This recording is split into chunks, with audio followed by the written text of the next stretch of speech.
വകാന ഫീ ഇലായില്ലീൻ, അവൻ സുഖലോക സ്വർഗത്തിന്റെ ഉന്നത സ്ഥാനമായ ഇല്ലീനിൽ സ്ഥാനപൃഷ്ടനാവുകയും ചെയ്തു കൊള്ളും എന്നാണ് മഹാനായ മാറൂഫുൽ കർഖി അഭിപ്രായപ്പെടുന്നത്.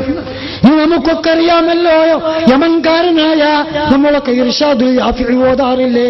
ബഹുമാനപ്പെട്ട ഉലമാക്കളെ, ഇതൊക്കെ എന്നെക്കാൾ കൂടുതൽ അറിയുന്നവരാണല്ലോ.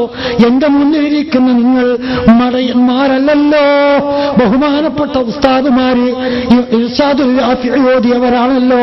മഹാനായ ഇമാം യാഫിഈ തങ്ങൾ അദ്ദേഹം രേഖപ്പെടുത്തി വെക്കുന്നു, മൻ ജമഅ ലിമൗലിദിൻ നബി ഇഖ്വാനും, ആരെങ്കിലും മൗലിദിന് മുസ്ലിമീങ്ങളെ ഒരുമിച്ച് കൂട്ടി ഭക്ഷണം തയ്യാറാക്കി ഒരു സ്വതന്ത്രമായ സ്ഥലം അലങ്കരിച്ചെടുത്ത് വഅമില ഇഹ്സാനൻ, അവിടെ അവൻ സൽക്കർമ്മങ്ങൾ ദാനധർമ്മങ്ങൾ ചെയ്ത് വസാറ സബബൽ ഖിറാഅത്തി മൗലിദി, നബി തങ്ങളുടെ മൗലൂദ് ഓതാൻ അവനൊരു ഏതുക്കാരനായാൽ, ഒരു കാരണക്കാരനായാൽ ബഅദഹുല്ലാഹു മഅ സിദ്ദീഖീൻ, സിദ്ദീഖുൽ അക്ബറിനെ പോലെയുള്ള, ആയിഷത്തു സിദ്ദീഖയെ പോലെയുള്ള, ഖദീജത്തു സിദ്ദീഖയെ പോലെയുള്ള, മറിയം സിദ്ദീഖയെ പോലുള്ള മഹാ ആളുകളുടെ മഹദികളുടെ കൂട്ടത്തിൽ പരലോകത്തവന് സ്ഥാനമുണ്ടെന്ന് ബഹുമാനപ്പെട്ട ഇമാം യാഫീ സിർസിഖ്തി പറയുന്നു.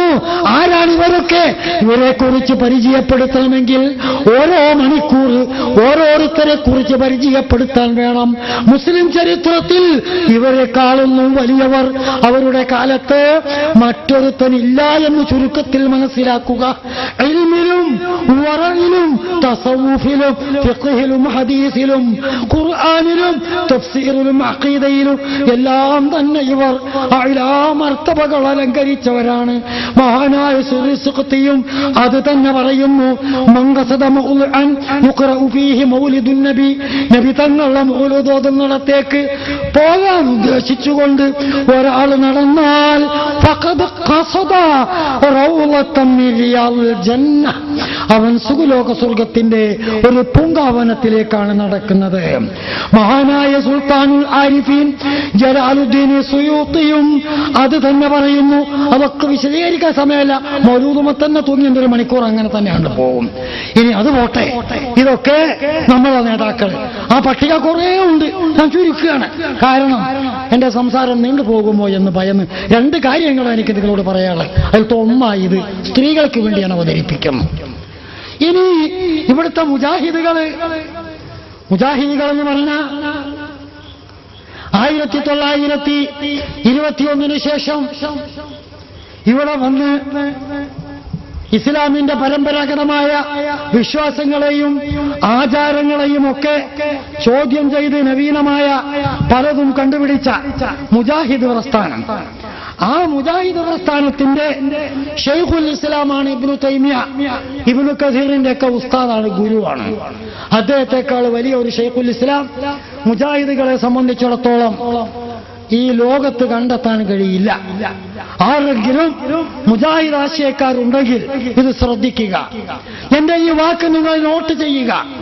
ഇപ്പൊ സലഫി ഇസ്ലാഹി എന്നൊക്കെ പറഞ്ഞ് അറിയപ്പെടുന്ന വഹാബി ഒരുപാട് പേര് പലതായാലും സാധനം ഒന്നാണ്. ഷെയ്ഖുൽ ഇസ്ലാം ഇബ്നു തൈമിയ അദ്ദേഹത്തിന് ഇഖ്തിറാഉ സിറാത്തുൽ മുസ്തഖീം എന്ന് പറയുന്ന ഒരു കിതാബുണ്ട്. ആ കിതാബിന്റെ 269 പേജിൽ ഇബ്നു തൈമിയ ഇഖ്തിറാഉ സിറാത്തുൽ മുസ്തഖീമിന്റെ 269 പേജിൽ പറയുന്നു. മൗലൂദിനെ ഇങ്ങനെ വിവരിച്ച് എന്നിട്ട് പറയാ ലാസ്റ്റ്, ഫതഅലീമുൽ മൗലിദ്, മൗലിദിനെയും മൗലിദിന്റെ സദസ്സിനെയും ബഹുമാനിക്കൽ, വത്തിഖാദുഹു മൗസിമൻ, അതൊരു ആഘോഷമാക്കി മാറ്റൽ, ഒരു മൗസിമാക്കി മാറ്റൽ, അതായത് ഗംഭീരമായി നടത്തൽ. മൗലിദിനെ മൗസിമാക്കുക, അത് ഗംഭീരമാക്കി നടത്തുക, ഒരാഘോഷമാക്കി മാറ്റുക. അത് യഫ്അലുഹു ബഅദു നാസ്, ചിലരൊക്കെ അങ്ങനെ ചെയ്യുന്നുണ്ട്. വയഖൂലു ലഹു, അവന് ലഭിക്കും ഫീഹി, അക്കാര്യത്തിൽ അജ്റുൻ അളീം, അലീം, വമ്പിച്ച പ്രതിഫലം ലഭിക്കും. എന്തുകൊണ്ടെന്നാൽ ലിഹുസ്നി ഖസ്ദിഹി, അവന്റെ ഉദ്ദേശത്തിന്റെ നന്മ കാരണം, വതഅലീമിഹി ലിറസൂലില്ലാഹ്, അല്ലാഹുവിന്റെ റസൂലിനെ ബഹുമാനിച്ചത് കാരണം. ആരാ പറയുന്നത്? എ പി അബൂബക്കറയിലേരല്ല, ഇ കെ അബൂബക്കറയിലേരല്ല, തക്കപരിയോ അല്ല, സി കെ എം ബാക്കവിയെ പോലുള്ളൊരു പാർട്ടിയല്ല, ദക്ഷിണയുടെ പ്രസിഡന്റായിരുന്ന ബഹുമാനപ്പെട്ട ശിഹാബുദ്ദീൻ മുസ്ലിയാരുമല്ല. നവ്വറല്ലാഹു മർഖദഹു, ഇബ്നു തൈമിയ പറയുന്നത്. ആ ഇബ്നു തൈമിയയും പറയുന്നു, റസൂലുള്ളാഹിയുടെ മൗലൂദ് ഓതിയാൽ അല്ലാഹുവിന്റെ അടുത്തുനിന്ന് വണ്ണമായ കൂലി കിട്ടും. ഇനി നിങ്ങൾക്ക് നോക്കണോ, ഇവിടെ ഞാൻ എന്റെ പിതാവിനെ പോലെ സ്നേഹിച്ചിരുന്ന ഒരാളുണ്ടായിരുന്നു, ഹമീദ് സാർ. അദ്ദേഹത്തിന്റെ അടുത്തൊരു പഴയ ഗ്രന്ഥക്കെട്ടിരുന്നു.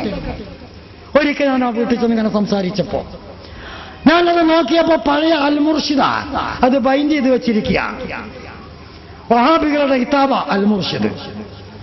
അത് ഒരു 10-30 കോപ്പി ഇങ്ങനെ ബൈൻഡ് ചെയ്ത് വലിയൊരു കെട്ടാക്കി വെച്ചിട്ടുണ്ട്. എന്നിട്ട് എനിക്കത് എടുത്തു തന്നു.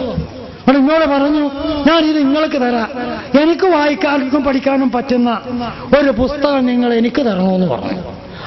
ആയിക്കോട്ടെ ഞാൻ സമ്മതിച്ചു. അങ്ങനെ അദ്ദേഹം അത് എനിക്ക് തന്നു.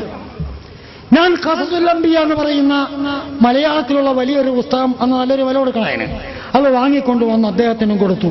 അദ്ദേഹം മണ്ണിന്റെ അടിയിലായി.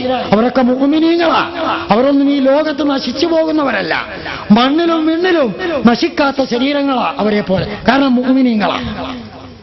അങ്ങനത്തെ എത്രയോ മഹാന്മാര് നമ്മുടെ ഖബർസ്ഥാനിൽ കിടക്കുന്നുണ്ട്. അതുകൊണ്ട് ഞാൻ നേരത്തെ ദുആ ചെയ്തപ്പോ അവരെയൊക്കെ ഉണർത്തിക്കൊണ്ട് ഞാൻ ദുആ ചെയ്തത്. തബ്ലീഗുകാരൻ നേരത്തെ പറഞ്ഞ പോലെ അസ്ഹാബുൽ കഹ്ഫിന്റെ പട്ടിയത്താലും കിടക്കും സ്വർഗത്തിൽ, ആ കൂട്ടത്തിൽപ്പെട്ടതല്ല. ഹഖീഖത്ത് മാസികയിൽ എനിക്ക് പറയണ്ടായി. പോട്ടെ, ആ വിഷയത്തിലേക്ക് അപ്പ തിരിയുന്നില്ല. ആ ഹമീദ് സാർ എനിക്ക് ആ പുസ്തകം തന്നു.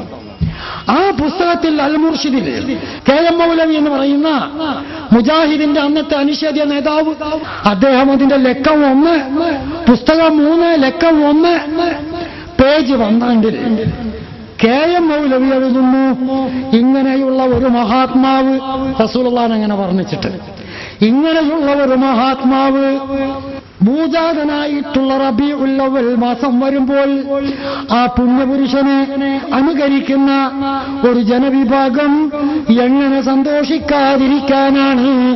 അതുകൊണ്ടാണ് മൗലൂദിന്റെ സദസ്സുകൾ നടത്തുന്നത്. കെ എം മൗലവി എങ്ങനെ സന്തോഷിക്കാതിരിക്കും? വഹാബി നേതാവാ, സമസ്തയുടെ രക്ഷണിയൊന്നുമല്ല, വഹാബി നേതാവാ.